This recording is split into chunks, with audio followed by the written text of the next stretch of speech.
We're always telling your stories, and it's time someone tells ours. We're humans first, journalists second. We chose this career to give you a voice. Now we're voicing ours. It's true, journalism has much room for improvement, but not all hope is lost, and we want your trust back by humanizing one journalist at a time. We're sharing with you what we go through to bring you the news. The pain, the tears, the trauma, and the mental health struggles. It's painful, and sometimes we even work 2 jobs to make ends meet. But we all have something in common: the passion, the joy, and the love we feel for storytelling and holding the powerful accountable. That includes holding ourselves accountable. So here are stories from us. This is how we want to help improve the news industry.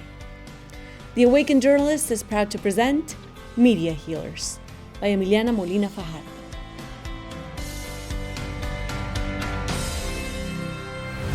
Hi everyone, welcome back to The Awakened Journalist and our 3rd season of Media Healers. I'm so glad you're here.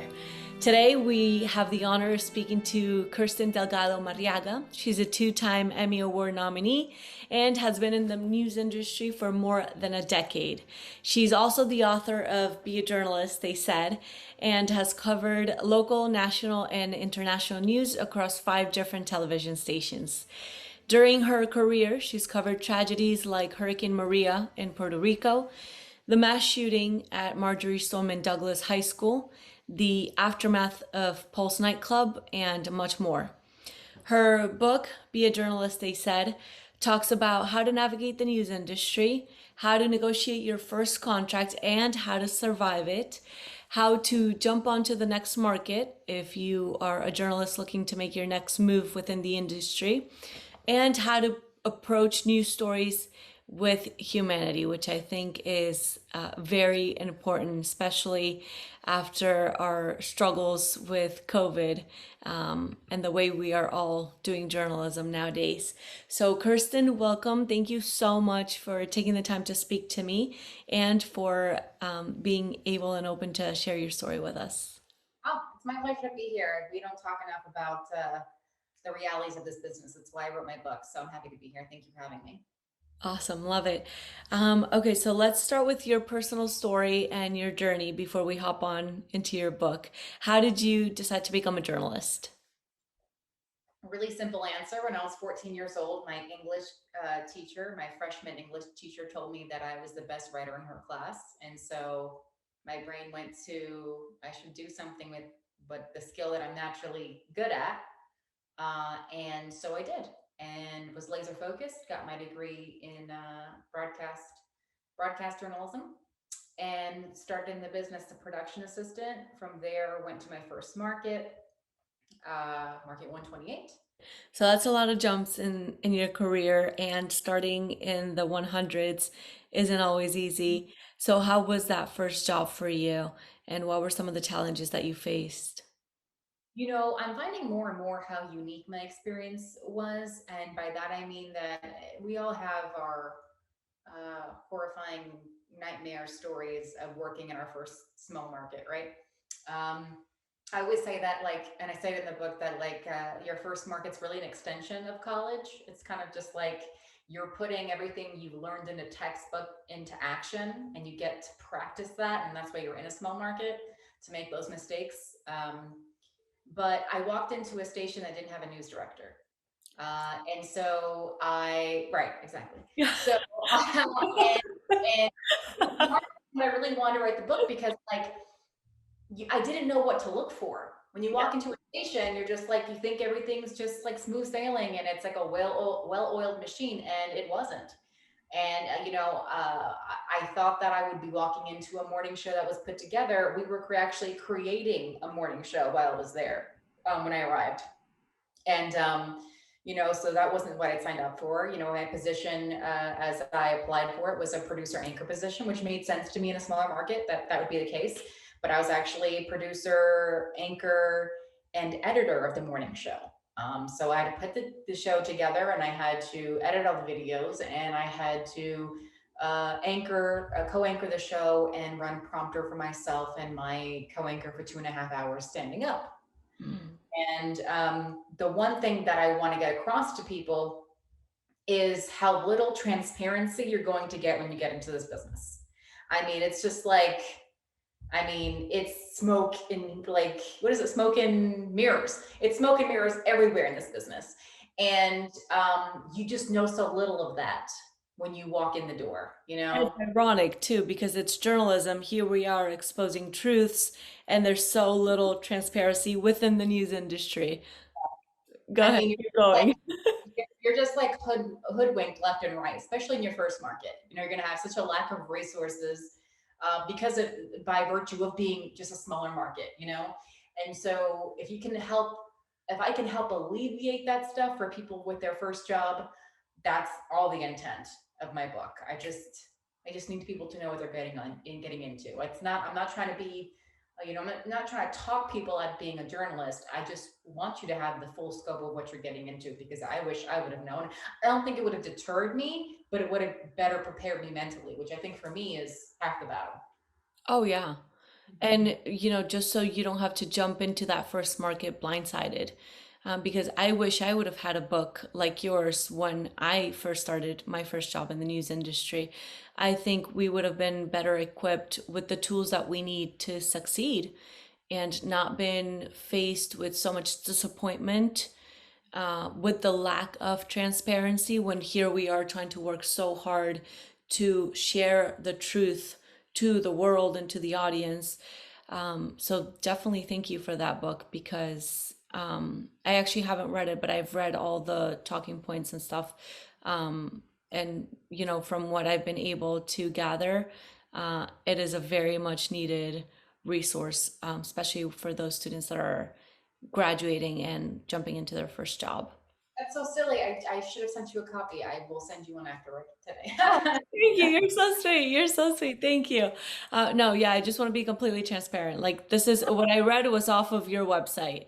So I haven't read the book, but I'm sure it is very helpful because already the talking points were extremely helpful. And I was like, I wish I would have had this when I started. Um, Kirsten, okay, so for you, it was very early on learning, and knowing that your calling had to do with writing and being a journalist somehow. Um, I guess after that first market, once you start jumping around markets and, once you start being more aware of what the industry looks like from inside and how it operates, what were some of the biggest lessons that you've, I guess, cherished with you till this day? Because you're still in the news industry and not a lot of us make it past the 2 year mark or 3 year or 5 year. So what keeps you going and what have been some of the biggest lessons? So good and bad. I think the one thing that I love about journalism is that you get to see the best and worst of humanity. You see a lot of senseless, awful crime, a lot of violence, over a lot of times really stupid reasons for death and violence. At the same time, through those same dire circumstances, you see the best of humanity. You see the hero stranger who went to save the guy who did, he didn't know him and he just jumped into a pond to try to pull him out of a car. Like you see that stuff all the time too.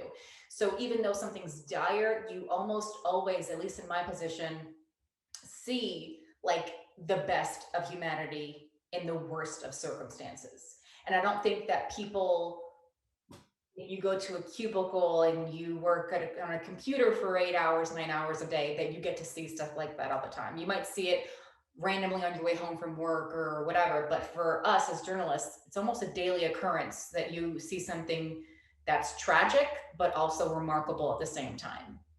So that's what I love about it because things to me as are never as bad as they may seem because of those circumstances that I experienced as a reporter almost on a daily basis. For sure. And, I completely agree with you. We get to see the worst and the best of humanity. And sometimes, the best is just so amazing and rewarding because it teaches us and reminds us, I think, why we went into this job and this career. And it's so beautiful. But the worst can be so hard.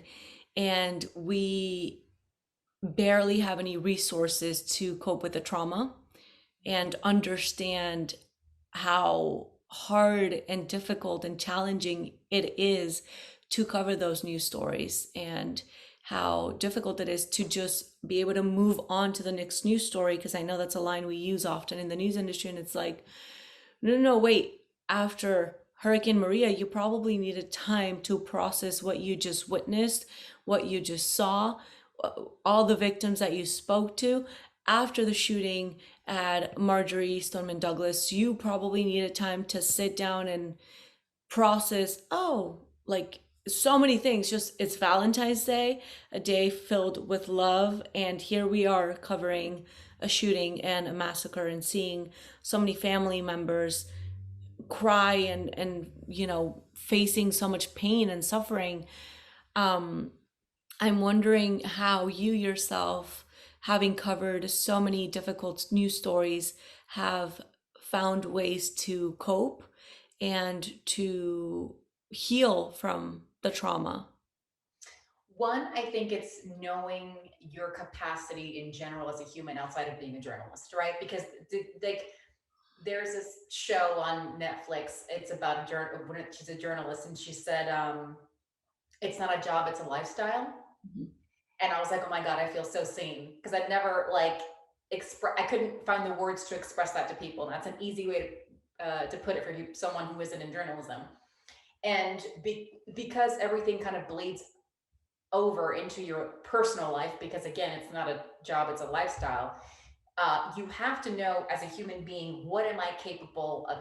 How much can I handle? What are my limitations, right? And that's getting to know yourself on a personal level, which is something that I think is something you need to do in your first market, and you're going to have time to do it because you're likely going to be somewhere isolated away from family and friends, and you're going to need to be heavily reliant on yourself and your other friends that you find in media who are in that same a chapter in their lives where they're getting paid crap to be on television, and they're just making it by struggling, trying to figure it all out. And that's the time where you really have to work on you, learn who you are, because once you know who you are, not only is that just going to be essential for day-to-day life, but as a journalist, it's going to help you figure out, okay, I either can do that or cannot. My best example of that was I was covering an execution once, and the PIO or whatever came out from the jail and said, hey, do you guys want to witness the execution? You want to be witnesses? And I said, no, I don't want to go see that. Like in my brain, I'm going, as a human being, I don't want to watch. I don't care what that person has done. I don't want to watch somebody die. I consider myself really blessed that as many murders as I've covered, I've never seen a dead body on the ground. Mhm. Like that's something that a lot of people have to come across in this business. Um, coming back from Hurricane Maria, we were there for 4 days. I think we did 11 or 12 packages in those 4 days. And so I we had shot all those interviews, got all that B-roll, and so I immediately went to putting those packages together. So I didn't really process anything. I think more so in the moment.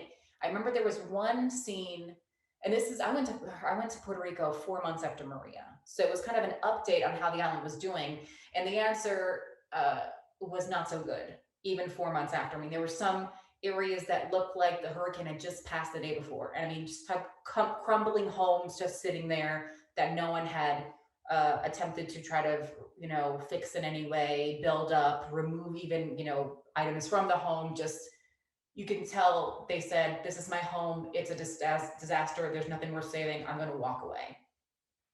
And there was one, I forgot what it was, but it was a mattress, and it was somewhere, like a mattress belongs in a bedroom, right? But it was somewhere in the house. I don't know if it was in a kitchen or a bathroom, but it seemed very odd where it was in the house. And we're thinking, that's like, it was just such a simple way of looking, how a picture speaks 1,000 words. It was like, there's a mattress in the kitchen. What does that tell you about? And this is 4 months after Maria. What does that tell you about that? How harsh the storm was, and how helpless it left people, that they just left that mattress in the kitchen, and I can see right through the home because there's no walls, Yeah. right? I had to be 500 yards away, and I'm looking and I'm going, that's a mattress, like just sitting somewhere it doesn't belong at all. And I can see right through to it because there are no walls in this home. And so you see that. I remember crying when I saw that because I remember going, this is 4 months. It's been 4 months. How is this somebody's, this is somebody's former life just displayed, right? It's hard to process that. After covering Parkland, I remember feeling very, sorry, I'm getting a phone call. No, that's fine. Yeah. I remember after leaving Parkland, I remember feeling very helpless because my initial thought was, this is not the last time I'm going to cover mass shooting. I remember just thinking, like, these 17 lives, it's not going to be enough, you know? And I think in this business, you need a huge support system. I mean, granted, people need support systems in life in general to get by.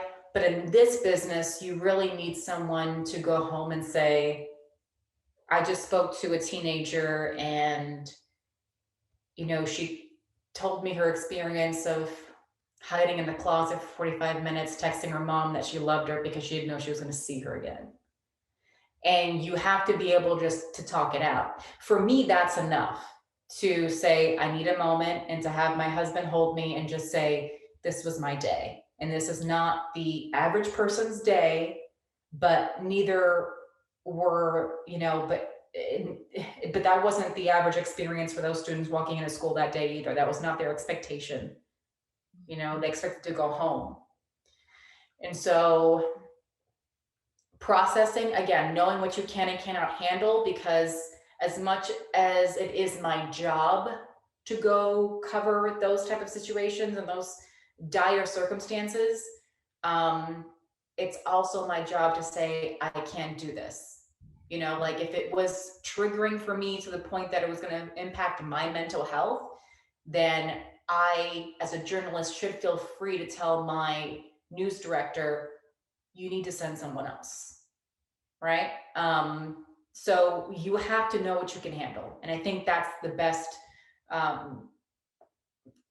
best protocol for me in terms of handling these tragic circumstances.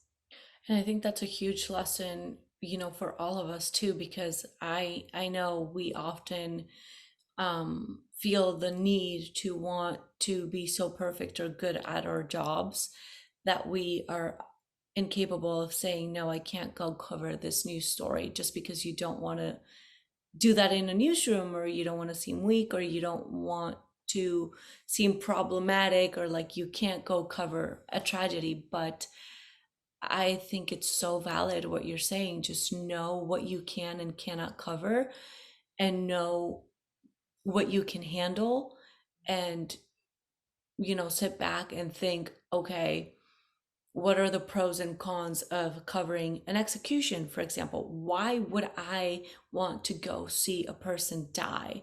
What am I going to get out of that aside from trauma? And just taking a moment, pausing, sitting back, and reflecting and analyzing the pros and cons of a story, how you are going to, I don't know, gather more wisdom from that experience, or if it's going to leave a lasting impact that may make it more challenging for you to cope with your mental health.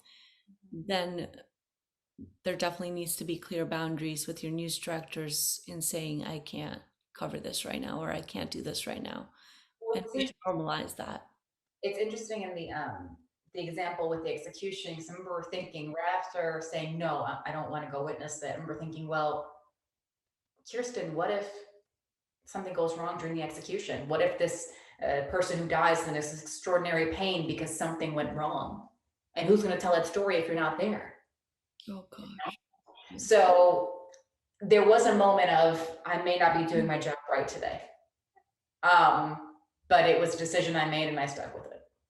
So as you tell me this very intimate and personal experience, and like I want the intention of this podcast obviously to is to create a safe space for journalists to express situations like this one, and where you're allowing yourself to be extremely vulnerable and share something so intimate, because I'm wondering what feelings were coming up for you at that point. And I know in some cases we often don't draw those boundaries because we may feel some guilt as we're not doing our job good enough, or I'm not sure, but I'm wondering what those feelings were for you. So I had a lot of what is required of our business is sacrifice. And by that, I mean both like micro and macro sacrifices. Macro being you move to a new city and state to, for that next promotion, whatever. Micro being, working on a day off, or, working uh, 12 hours during wall-to-wall coverage. Like those are the extremes, right? Both on a daily and, yearly level, if you will. For me, I had a really hard time covering the 2020 election. I, at the time, was not living with my husband because I made a sacrifice to get a promotion in a lower market as an anchor. And by that time, I was about 2 years into my contract, and there was a lot going on at once. We were about what, I guess about that point, 6 months into the pandemic. Yeah. The numbers then were still surging.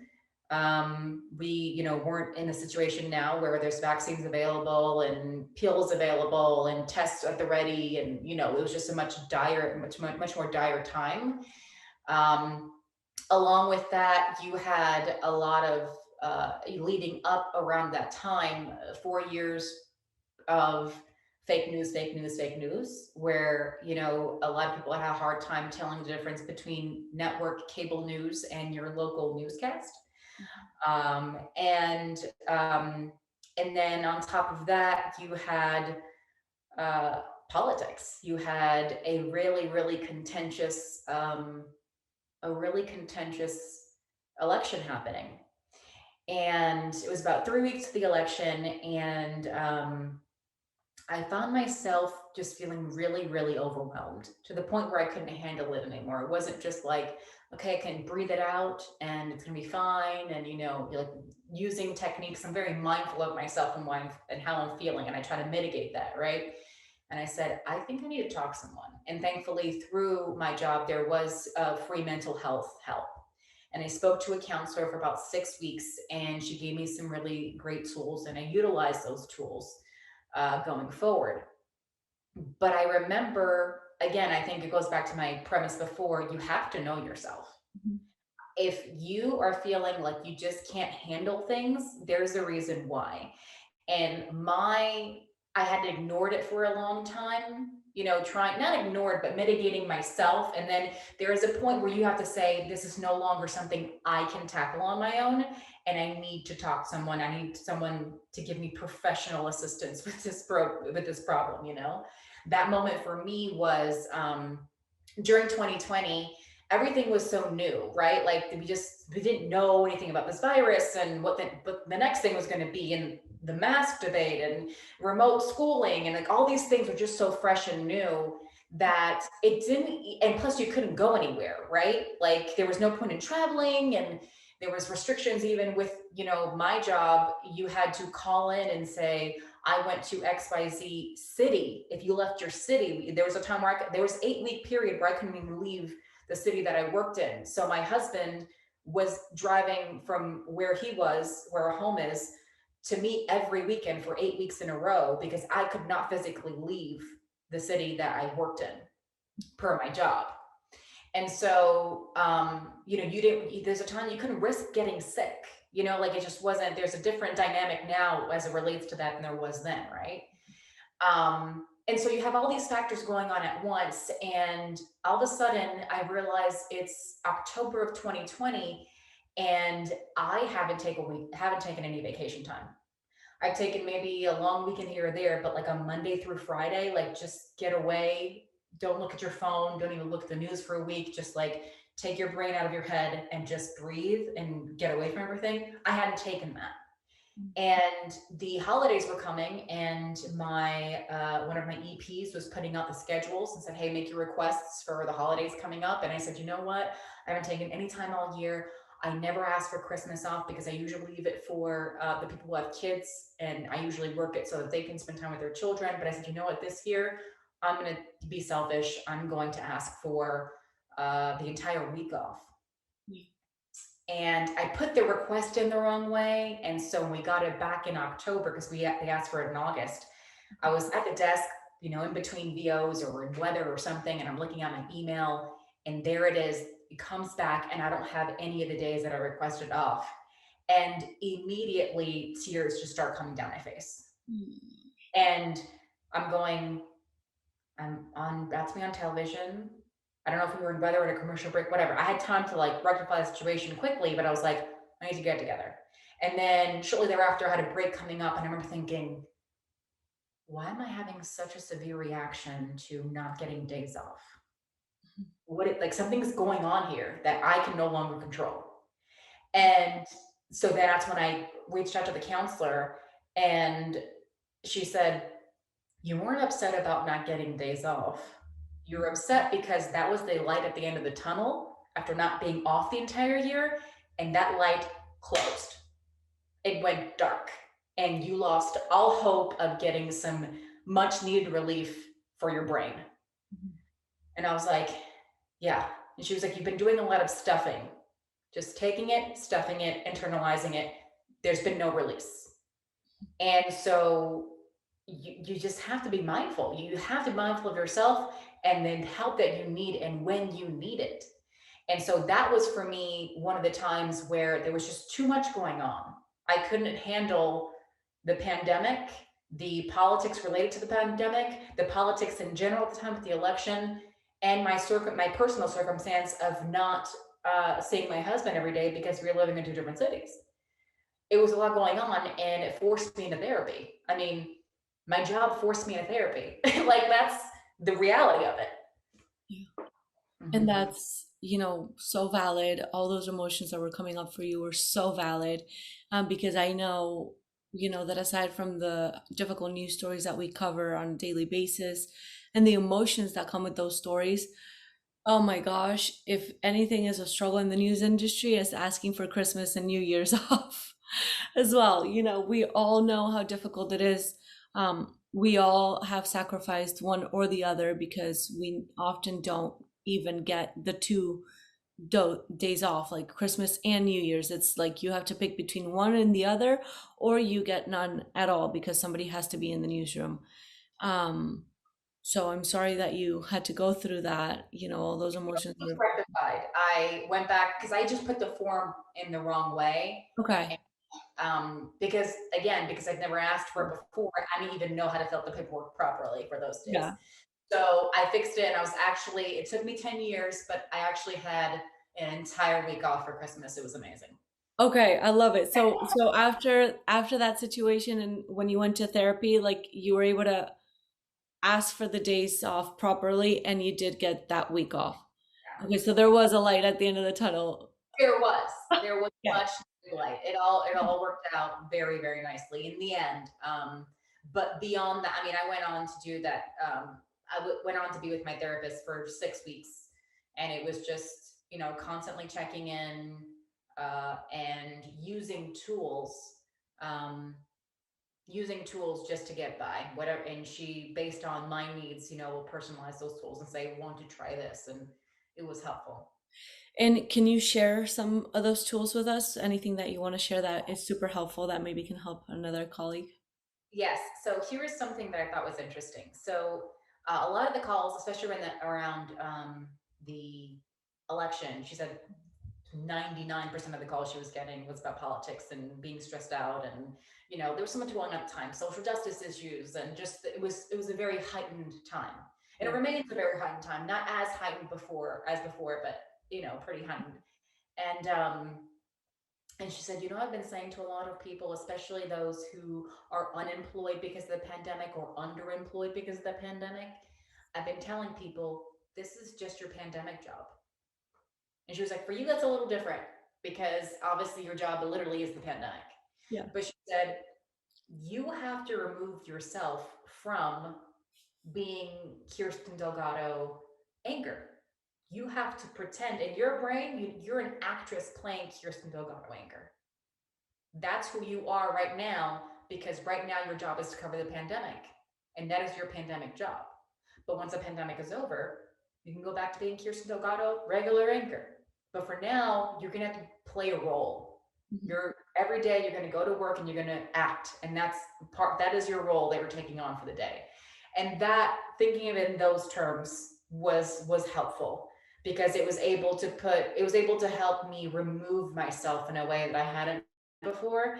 And you being in the business, there is a certain part of our job that is acting, not in making up facts, but rather delivery. And our voices change, and our appearance changes, and your mannerisms, and you have to perform. It's a performative, avenue in a way. And so I just kind of leaned into that more, and I found that to be helpful because I was able to remove myself in a way that I had never thought of before. So I'm wondering, like, if I'm hearing you correctly, like maybe this was a role Kirsten was playing, but so it kind of gave you permission to be that Kirsten covering the pandemic as an anchor, but then Right. also, when you came back home or, to your personal spaces, just going back to being yourself and focusing on personal life, Kirsten. I was able to remove myself emotionally when I was at work. Okay. Like, I didn't have to inject, because for the first time in life, and as a journalist, like when we read VOs about a murder that happens down the street, like that's just a murder down the street, and I might not even go that way home. So I just like, it's gone. It just has something. It's just something that happened today.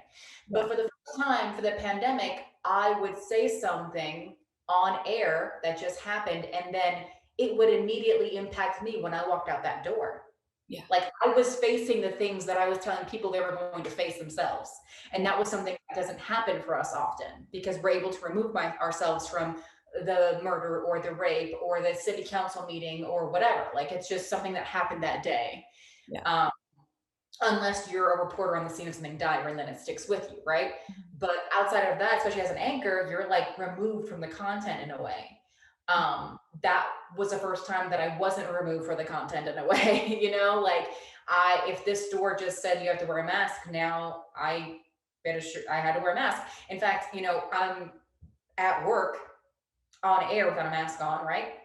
But then the second I get off and I leave the studio, I have to put a mask on in the newsroom. So it was just like things that personally were directly impacting me for the first time, instead of just having it impact the viewer, right? And so I think because it was impacting me personally, when it came to that kind of actress mentality, it was like, you don't care about this specific subject matter. You don't have to care about it.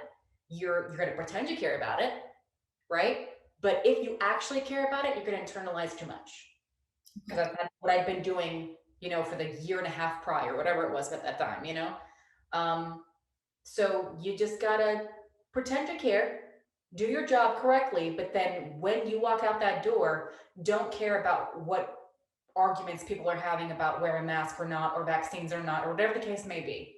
Whatever that whatever is you're considering, whatever's going to be harmful to your mental health, you can leave it behind, because that's Kirstin Delgado anchor who has to deal with that, not Kirstin Delgado wife, cat mom, whatever. Like, it was just easier to separate those two, and that's what that tool helped me achieve. Yeah. So it sounds like I guess like a very valid mind game to something that we often do and don't even realize that we're even doing it. But I think for in my case, for example, if I remember the term correctly, it's like dissociation.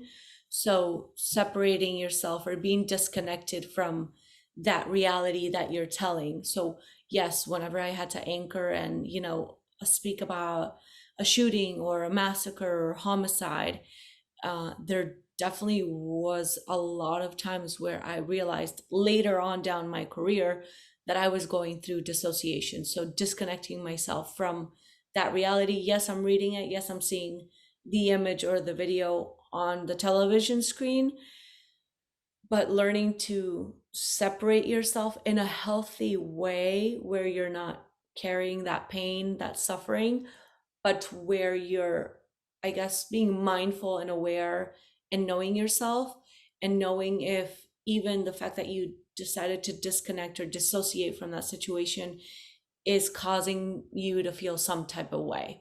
And then going home and dealing with it and allowing it to flow. Just because we often definitely go through dissociation as journalists or detachment to get the job done, to tell the stories. And that's fine and it's valid, but also making time to process those emotions within ourselves and asking ourselves if we're okay after telling that news story. I think it's also 100% valid, because we don't have enough resources within newsrooms yet, I feel like, or at least the ones that I had been in, until my last job, honestly, to learn how to cope with those mental challenges that come with the job. Well, no one talks about it, you And we know? don't talk about it No one exactly. talks about it. No one says, "Hey, that was a rough day. Are you okay?" Like, no one has those conversations because it's just the job and you just do it and you move on with your life. But even as much as we are able to detach ourselves and a lot of times, more often than not, become desensitized by everything, that doesn't mean that you're not still ingesting all of that subconsciously. And that's going to present itself in an ugly way if left untreated. So again, knowing yourself, knowing what you can and cannot handle, and saying, "Have I checked in with myself today? Am I good? Have I checked on in with myself on a weekly basis? Whatever." After you have to take those moments for yourself because it's going to show up when you don't get vacation requests and you're going to cry at the desk. Like like Yeah. that's what's happening. Yeah, which and I love that and that's so valid and I love that you just said that, just because we are dissociating or detaching ourselves from the story doesn't mean we don't take it with us subconsciously. That's so true. So just it's understanding, if you are taking it with you, what are you going to do about it and what are you going to do to help yourself heal? Because not getting that time off or that vacation is like the surface or the tip of the iceberg of the problem that you have underneath, That's because not your problem. Mhm. yeah. And why is it that something that seems so small instead of, a shooting or a homicide being what triggers you to have that breakdown? So clearly, like when something like the vacation um becomes that trigger that makes you break down, it's understanding like, okay, what was I not processing? What was I taking home subconsciously that I wasn't working on that has gotten me to this level? And I love that you just brought that up. That's amazing. So Yeah, true. it's just a symptom of a bigger problem, and I think that's everybody's reality in one way or another. Obviously, it's a little different for us, but like everyone has those moments in life where they're like, "Why am I freaking out at this so much?" And it's Yeah, because there's something deeper going on. for sure, for sure. Okay, so let's talk a little bit. We've talked a little bit about trauma. Let's talk a little bit about your book. Um, I mean, even though we already did talk a little bit about it, but what do you think is, the biggest lesson that journalists that are looking to jump into the news industry for their first time can take away from your book and from your experiences? Nothing is what it seems. One of the phrases that I use in the book is, you're going to have rose colored glasses. Everyone does. Like everyone has their colored glasses on this business. And I'm hoping that I can remove those for you ahead of time. That's the object of the book. So that you're not surprised when, you're asked to work 8 days in a row. You're not surprised. But I also tell you that if you do work on a day off, for example, you're called in last minute, that you should be compensated for that time. Mhm. That if you're a salary, that means you've earned a day. And if you're not salary, then you're getting overtime. Mhm. These are lessons that we all, I think a lot of times go, it's just, the job. And it's like, no, you deserve a day off. I remember at one of my jobs, my news director called me. I was taking some time off in December ahead of Christmas because I knew I wasn't going to get it off. Yeah. And he called me while I was on vacation. He was like, "Oh, so how's Miami?" And I was like, "Oh, it's great, whatever." He said, "Okay, great. Listen, can you work a double shift Christmas Eve and Christmas Day anchoring and reporting?" And I Ouch. was, and then, so the way that job worked was if I worked a double shift, then I got compensated a day because Mhm. that was salary. So I would just so I said, I don't know, can I get like 4 days for having worked those 2 days double shifts? And he said, yeah. And I said, okay, cool, then I'll do it. But I negotiated that in the moment. I didn't go back in later and say, so because I worked, like 2 days, would you mind? Like, no, I worked 2 days, double shifts. I need 4 days off. It's Mhm. that simple. But to get those cojones, it's because I've been in this business long enough to know what it is I deserve and what the standard is, right? I remember at my first job, again, I was editor, producer, and anchor. And because I was anchor, he wanted me in at 3 a.m. to put a show together to be on air at 5 a.m. And I said, how in the hell am I going to do that? I need to come in when a producer would come in the night before in order to get the job on, the show on air. And he gave me a hard time, finally gave in because I couldn't get the show on air the way he wanted me to. So like it takes time, like with anything, experience is everything. And it teaches you, and that's with anything in life, but it teaches you what is standard, what is correct, and how to be your own best advocate. That's something else I teach in the book. You have to be your best advocate. No one's going to be it for you. Hopefully you walk into a station where you have a news director who understands that you're green and they're going to be your cheerleader and your support system, and your parent who's going to pat you on the back, but be firm and fair with you, and your mentor, and all these things. But if you don't walk into a newsroom where that's the where you feel like you're really going to be tended to and mentored, then you got to rely on and you got to say, hey, I need help. Hey, this seems off. Hey, this or that, and don't let your age be the reason that you're kind of meek and mild and turning into yourself. That's not something you walk in with airs thinking you know it all, because you sure as hell don't, and I still don't. Um, but you have to be able to put your foot down and defend yourself, because no one else is going to, And so these are the type of things that are especially useful in our business that I didn't know that I would have liked to have known. And even if you go do an internship somewhere, right? Mhm. Like, sometimes I didn't know the very basics of chain of command. I walked into my first newsroom not knowing that there wasn't a news director. That's like, now you go, you like, abort, run. Like, there's no, like, there's, there's no way it would take a job when there's no news director. That's a huge red flag of a much bigger problem in that newsroom, right? But quota at the time, I Yeah. had my GM walking me around the station and telling me what his idea was for this show. And I'm like, I have no clue. And I'm going, do these kids know? I didn't know. I didn't know that it was going to be a problem if there wasn't a news director. Mhm. And it sounds very stupid to me now that I didn't know that. But I didn't know. And so I'm like, make sure there's a news director. Understand the hierarchy of what you're walking into. Is there an executive producer? Is there a producer? Is there an associate producer with that show? Who's doing what and for how long? When the smaller the market you are, the more people are going to be doing, right? And that's fair, but how much more? And when you walk into that newsroom, if that news director doesn't sit you down with somebody to speak to in multiple departments, that's a problem because they're trying to hide a whole bunch of stuff, you know, because every good station that I've worked at, they've sat me down in every department. I talked to someone and I got to ask a million questions because that's when you sit down with the EP and you go, or the producer and you go, so what's in a day here actually look like? Yeah. Right.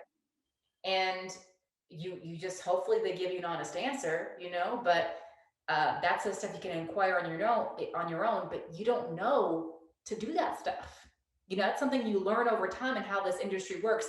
This industry is a whole school within itself. And I'm just trying to teach that school before you get into it, you know? So that's kind of the whole point of the book. And I love it. So wise too, because yes, so many red flags, and I wouldn't have known, 6, 7 years ago down the line either. Like if there's no news director, that's a red flag. Like, beats me.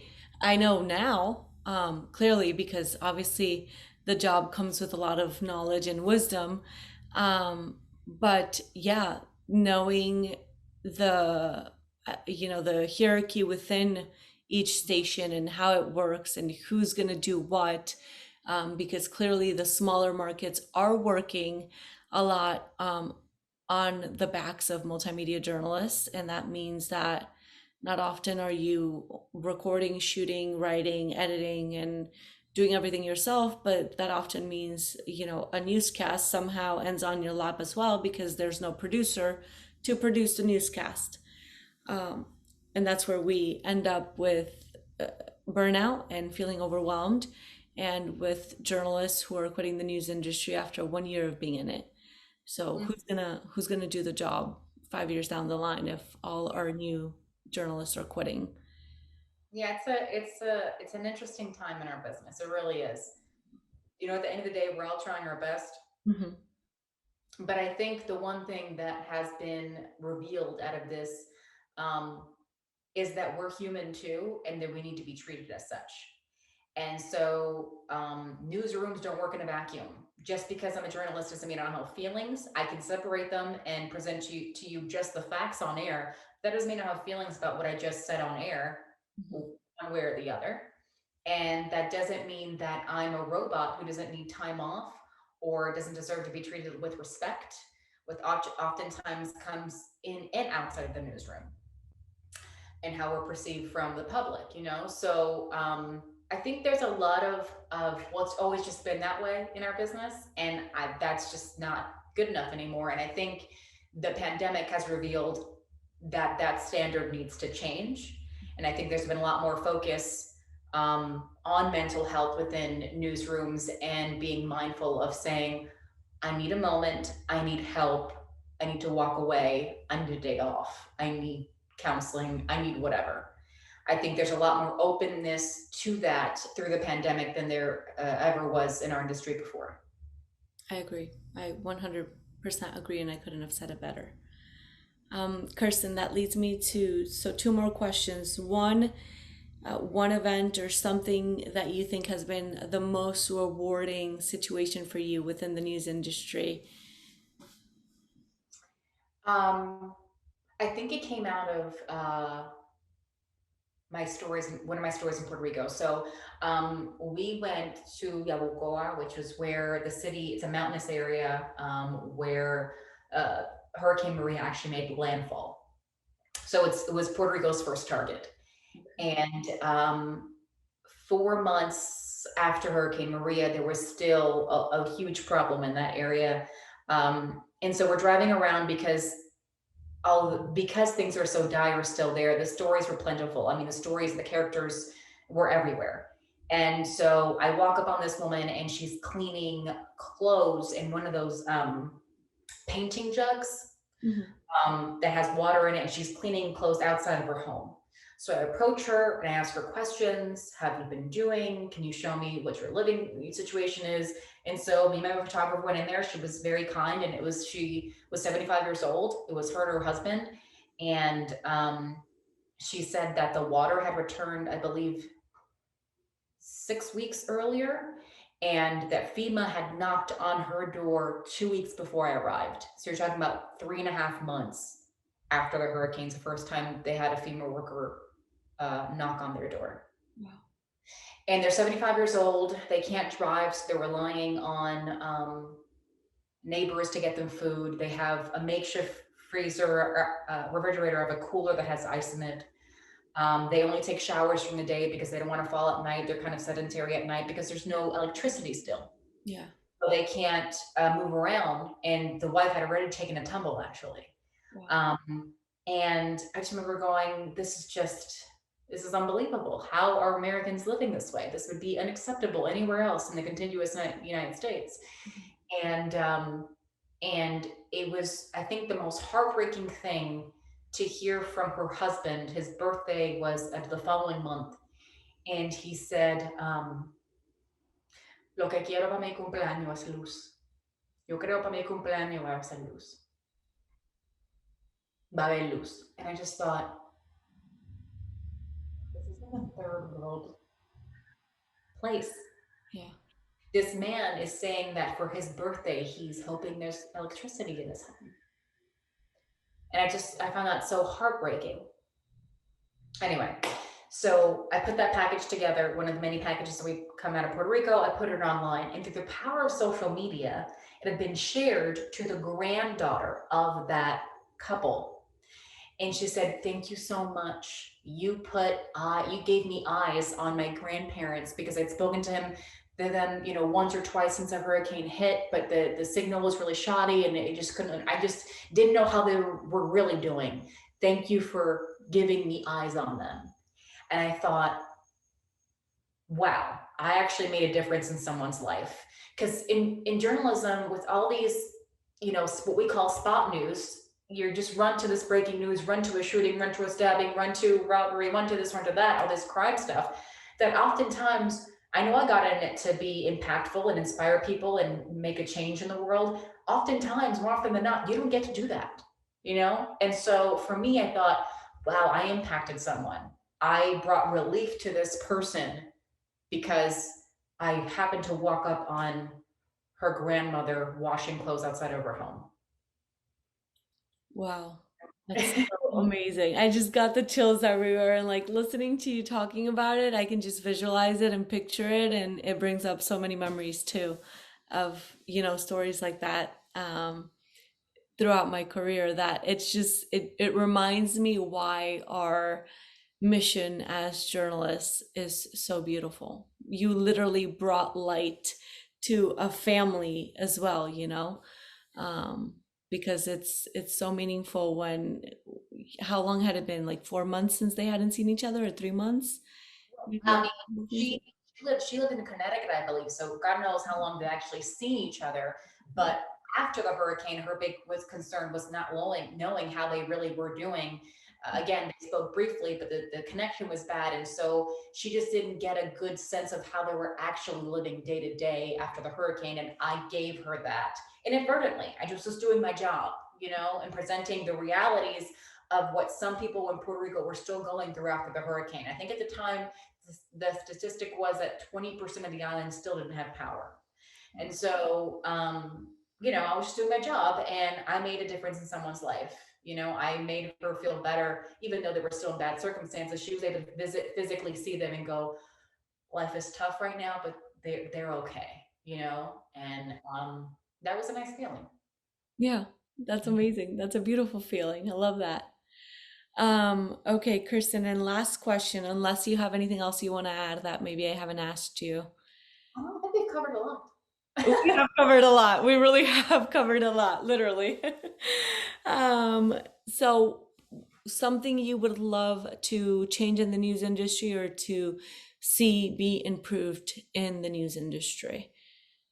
Ooh, this one's gonna be Yeah, and God knows we need a lot, but you're already doing a lot with your book, so that's wonderful. this is a touchy answer, but it's unfortunately a reality, and it just has to be said. So, like I said earlier, we're not in a vacuum as journalists, right? And the newsroom doesn't function that way either. And with that comes, even though for the most part we're more self-aware of stereotypes, or general things that the public may not understand, maybe we understand it more thoroughly. Beyond that, we still bring our personal experiences into the newsroom when we walk in. And I never had that become so clear to me until after Hurricane Maria, when I had to constantly uh, remind and correct my colleagues that you cannot refer to Puerto Ricans coming over from Puerto Rico to Central Florida after the hurricane as refugees, because they are citizens of the United States and they are evacuees. Whereas Hurricane Harvey had happened just months before Hurricane Maria, no one would think to call those coming from Houston refugees. Mm-hmm. I think a lot of times those words are used interchangeably, but they're not interchangeable. And so I mean, I would, and it would be irritating to me because we'd be in meetings and people would be pitching stories. Cause I mean, there's so many stories coming out of Hurricane Maria for us here in Orlando, because there's such a huge Puerto Rican population here.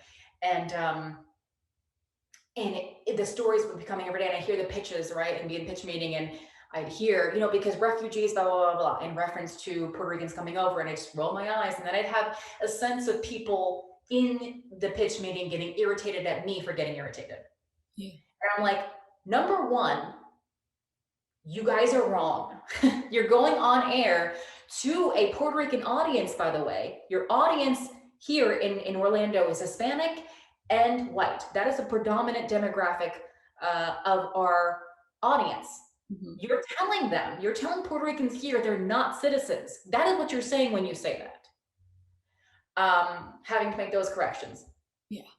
In addition, they were running a cold open once, and the reference they were trying to make to Puerto Rico was island nation. Oof. I'm overhearing it and I'm going, so thankfully I overheard the conversation from talent and a manager. They're writing this cold open together. And so I walk over from my desk over to where they are, and I go, you can't refer to Puerto Rico as an island nation. But why not? Like, I was met with defensiveness. Yeah.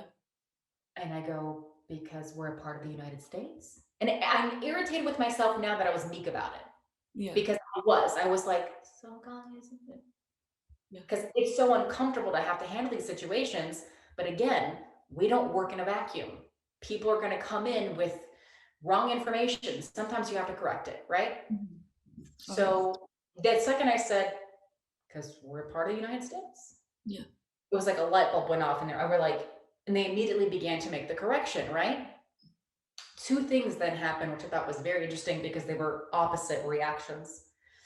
So I go, okay, you know, crisis averted, because God forbid we'd have said that on air. I mean, these are things you have to say, like, these are things you have to, like, you'd have to retract later. Like, it's not even, okay, it's wrong, and you're going to piss off your audience, who is predominantly, in terms of Hispanics, Puerto Rican here in Central Florida, but you're also just plain out wrong. Like, incorrect. Like, this is why you have to retract things, right? So I'm walking back to my desk, and remember, this is just so you understand, there's maybe 10 steps, mm-hmm. maybe 15 max between my desk and the desk I had to go over to have this conversation. And before I can even get back to my desk and sit down, two things happened.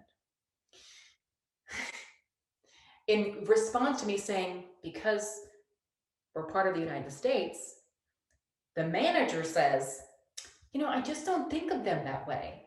And then the talent goes, and this is why we need diversity in the newsroom. Thank you.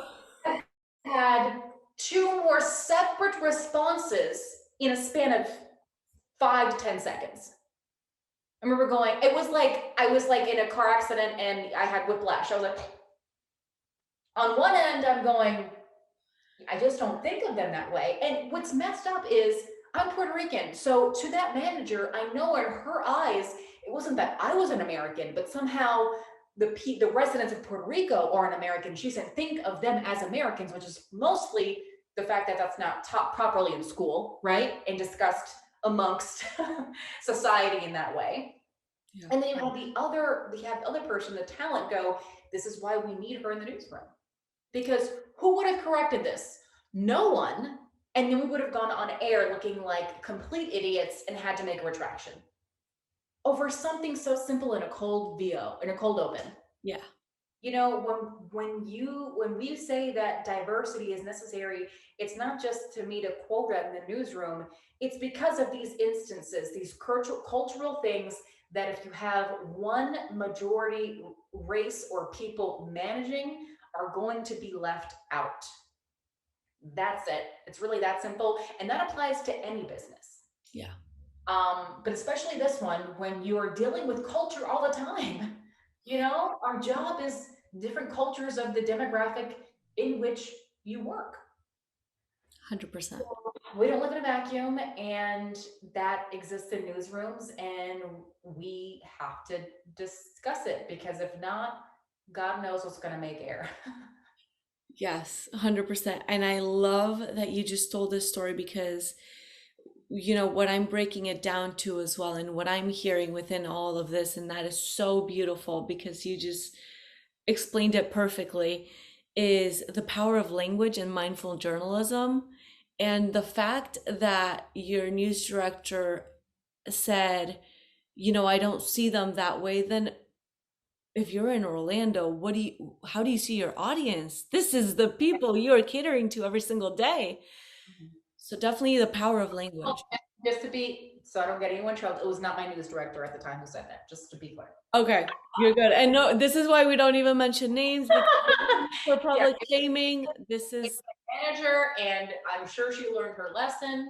It was a mistake, unfortunately, that a lot of people could have made. for sure. That was made in a lot of newsrooms, just not in ours, because I stopped it. Wonderful. And I applaud you for stopping it and for being brave and speaking out about it. And two, so one, the power of language, and mindful journalism, and having these difficult conversations and speaking all of our truths, because this is how we build community and understanding, and this is how we get to good mindful journalism. And you did that, and that's beautiful. And two, I forgot what the second point I was gonna make was. Oh, sorry, I interrupted you. You forgot. Oh no, you're good. You're good. I just I need to remember. I had it so clearly too. I was like, one, the power of language, and two, oh, you mentioned something so important, and I wanted to. Diversity, diversity in the newsrooms, and Lori Lizarraga, one of the journalists that I interviewed in the first season, made a beautiful point about diversity in newsrooms, and this applies, like you said, to every single job or every single business.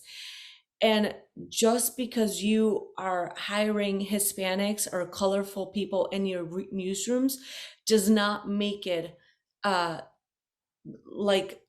inclusive newsroom, because you could be hiring all these different people with different ethnicities and backgrounds and Hispanics and whatnot that could share their point of view, like how you shared your story about the difference between calling a Puerto Rican a refugee or an evacuee.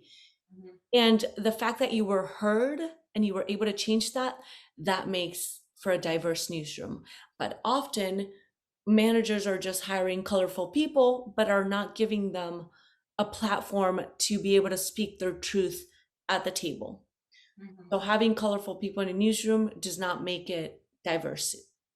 We also have to allow them to speak out, to do what you just did, to hear them, and to make sure we make the appropriate changes so that we don't insult the very community that we are trying to inform. Because it comes down to listening and understanding, and starting at a baseline that I may not know everything. And that's okay. No one's faulting you for not knowing that. Exactly. And, and sometimes it's just being careless and not being thoughtful, like you said, of your audience, of your viewership. But other times it's plain out not fact. And it's our job to be factual, So in my situation, it was both. You know what I mean? Like, I can't imagine the calls we would have gotten if, we would have referred to Puerto Ricans as refugees and referred to Puerto Rico as an island nation on air. Like, it would have been a nightmare and it would have been a problem. And that's how you lose your viewers' trust, And this is not the time where we can afford to do that. We can never afford to do it, but especially now. Exactly. I love that.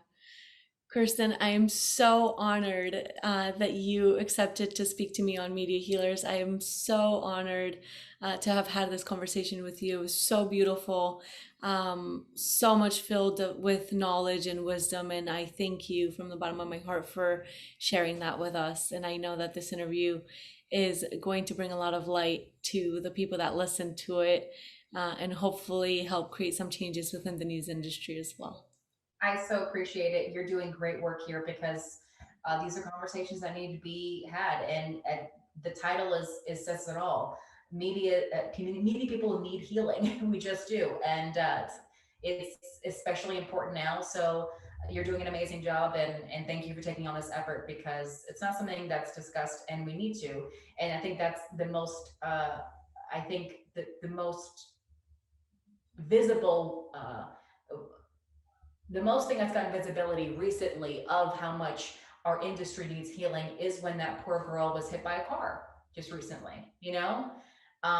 These are circumstances that we leave ourselves susceptible to, where you have these MMJs doing live shots by themselves. And yes, the obvious answer is hire a photographer, but even more basic than that, have the news director go out there. Have someone from sales. Yeah. Can you do me a favor? Can you go out for 10 minutes and do this live shot with my reporter tonight? Mm-hmm. Have a body there. It doesn't matter who the body is, Granted, photographer, number one option in that, in that situation. But just have, if you can't afford it, which I doubt is the actual case. Exactly. Have a body there. Just have a body just to be with her, so she's not by herself doing a live shot in the dark during hazardous weather, by the way. Yeah. I mean, it's just, anyway. That'll open a whole other conversation too, and which, by the way, I reached out to Tori to try to interview her, but I'm sure she's overwhelmed with messages right now, so she hasn't even gotten through to mine. But I will continue to try because that's a very important conversation too that needs to be had. Multimedia journalists on the field by themselves with live shots at night in hazardous weather is just completely unnecessary. A whole bunch of bad elements in one sense. Exactly. a really damaging sentence. Yeah, we're taking on this effort because it's a whole lot of stuff that needs to be highlighted in this business, and I appreciate that you doing so. Thank you so much, and thank you for joining us again. Journalists, this one's for you, to help you heal, to help you understand your worth, and to help you know you're not alone. So share the love and subscribe to Spotify and YouTube, and follow us on Instagram. The Awakened Journalist is proud to present Media Healers by Emiliana Molina Fajardo.